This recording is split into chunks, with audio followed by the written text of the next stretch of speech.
Paz do Senhor Jesus, chegamos ao 7º dia de exposição no livro de Números. Eu sou o pastor Eliseu Fausto e hoje estarei expondo os capítulos 19 ao 21. O período de peregrinação visando uma permanência no deserto está quase terminando. Só restam alguns rebeldes serem mortos e a peregrinação rumo à terra prometida retornará.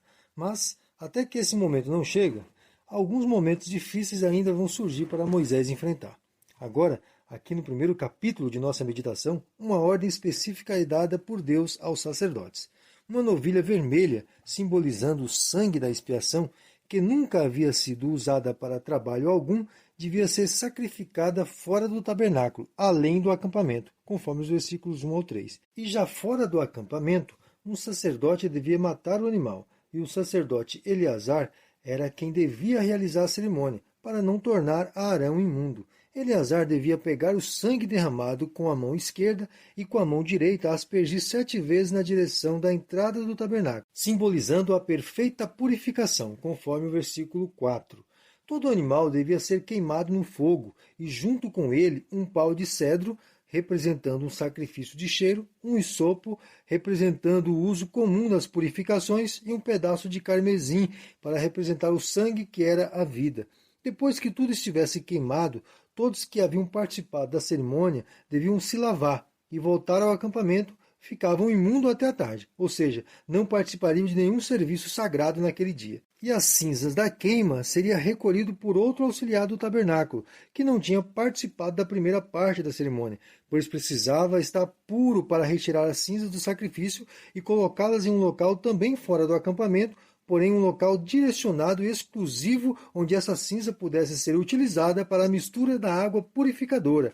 Lembra da cerimônia dos ciúmes? Então, essa cinza era usada para fazer aquela água. Esse auxiliar também se tornava imundo após retirar essas cinzas. Tudo isso você pode ler nos versículos 5 ao 10. O propósito desse sacrifício da novilha vermelha é declarado a partir do versículo 11. Observe que os versículos 11 ao 13, toda pessoa que tivesse contato com algum cadáver devia ser aspergido com a água feita com a mistura da cinza da novilha vermelha, no 3º e no 7º dia, para ser considerado limpo.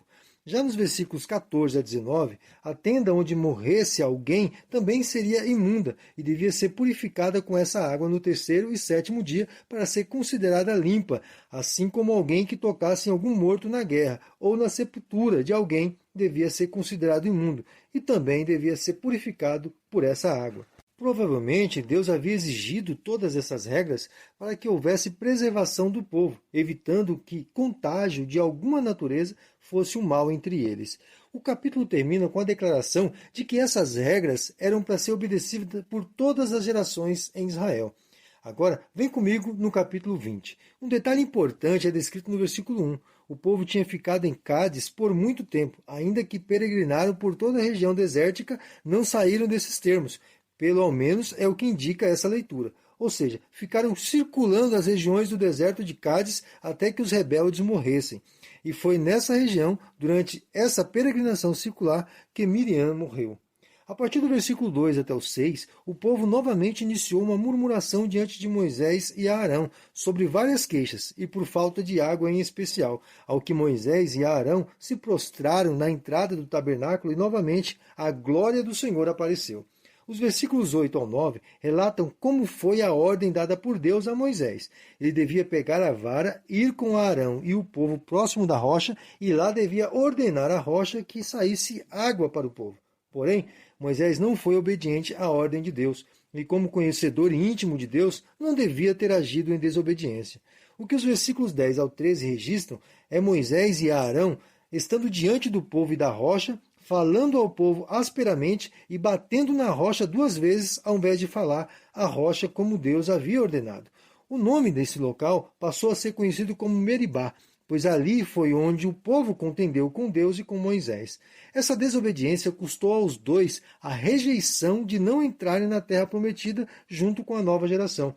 A mensagem que aprendemos é que quanto mais temos de Deus, mais somos cobrados por ele. Do versículo 14 até o 21, temos o relato do pedido que Moisés enviou aos edomitas para que permitisse a passagem de Israel por lá. Porém, os edomitas, que eram parentes de Israel, pois eram descendentes de Esaú, não permitiram. Israel teve que passar ao redor de Edom, e no monte chamado Or, onde Deus ordenou a Moisés que subisse junto com Arão e seu filho Eleazar, para lá no monte realizar a substituição do sumo sacerdócio de Arão para Eleazar, que passaria a ser o novo sumo sacerdote de Israel, pois Arão morreria ali devido à desobediência dele em Meribá. Houve um grande lamento de 30 dias pela morte de Arão. Diferente de todas as mortes que houve até agora, somente na morte de Arão houve tamanho lamento registrado. Até na descrição da morte de Miriam, o único relato foi: morreu Miriam e foi sepultada, conforme vemos no versículo 1 deste capítulo, como você mesmo já leu. Agora, entrando no capítulo último de nossa meditação de hoje, o capítulo 21, e com ele iniciamos a terceira e última parte da divisão do nosso livro, onde o rumo a Canaã é retomado por Israel. E junto com esse retorno, alguns novos desafios serão apresentados. Observe que logo no início do capítulo, nos primeiros 3 versículos, Israel foi obrigado a batalhar contra os cananeus na região do Neguebe, região que ficava uns 32 quilômetros de distância de Hebrom. Certamente, o rei de lá ouviu falar que Israel estava marchando em direção às suas terras e decidiu sair em guerra contra Israel. E ainda que tenha vencido o primeiro confronto, Israel clamou ao Senhor, prometendo que destruiria todas as cidades da região se Deus concedesse a eles a vitória. E assim aconteceu, conforme os primeiros versículos. Um desafio bem diferente ocorreu entre os israelitas nos versículos 4 ao 9. O povo voltou a reclamar com Deus e com Moisés sobre falta de água, mas provavelmente eles queriam água de fácil acesso às suas tendas, ou seja, um local onde pudessem cavar poços de água.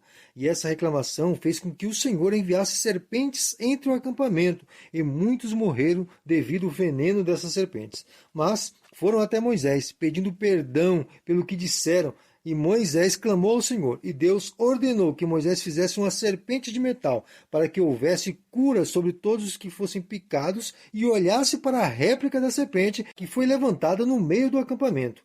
Os versículos 10 ao 13 registram algumas rotas que Israel precisou fazer para contornar a terra de Edom, e com essa rota se aproximaram da terra de Moabe. O livro de registro de guerras mencionados nos versículos 14 e 15 não se sabe sua origem ou quando deixou de existir, mas certamente era um livro conhecido no tempo de Moisés e de crédito histórico. Nos versículos 16 ao 20, o desejo que o povo tinha e reclamou no início do capítulo foi atendido. Chegaram a um lugar onde puderam cavar poços de água e até um cântico fizeram em celebração a essa bênção. O termo bir significa poço em homenagem ao local. Os versículos 21 ao 31 registram um episódio semelhante ao que houve com os edomitas, mas a diferença foi que os amorreus não deixaram Israel passar entre as terras deles e ainda saíram para guerrear contra o povo de Deus. E perderam feio, pois Israel estava num momento de grande regozijo e prazer diante da presença de Deus, e destruiu todas as cidades dos amorreus, junto com os seus reis. Após essa vitória, o rei de Bazã, chamado Og, saiu contra Israel e também foi derrotado pelos israelitas. E com essas sucessivas vitórias do povo de Israel contra esses vários reis, encerramos mais um dia de exposição bíblica. E o que fica para nossa meditação nesse dia é a vigilância que devemos ter sempre diante de nossa comunhão com Deus. Pois, como vimos, um homem como Moisés, por causa de um momento de distração e pressão, colocou todo o seu caminhar com Deus por água abaixo.